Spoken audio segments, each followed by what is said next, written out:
Chinta and Barani today, the two younger brothers. So right under that big shady tree, you can see our two boys hanging out together. That's Chinta and Barani.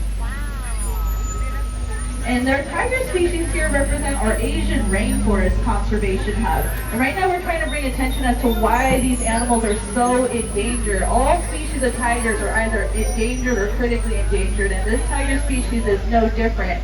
There's only about 200 of these Malayan tigers left out in the wild. And one of the big problems that's facing tigers right now is deforestation due to palm oil production. And palm oil is in a lot of the stuff that we buy every day, like our soaps, snacks, and sometimes even makeup sometimes has palm oil in it too.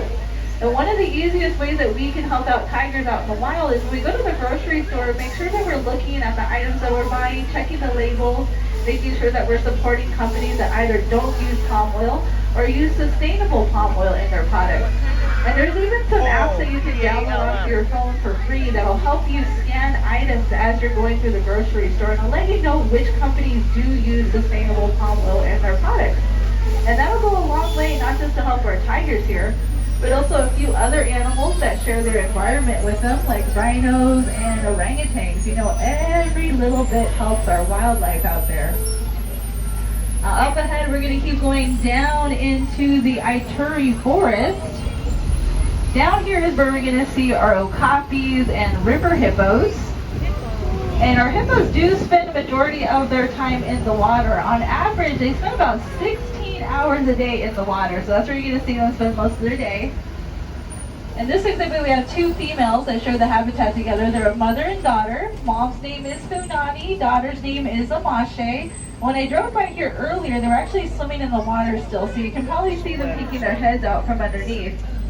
And hippos, even though they love the water, it might surprise you to find out that they're not the best swimmers. Hippos are actually too dense to float, so they sink right to the bottom of the tank, just like a big rock.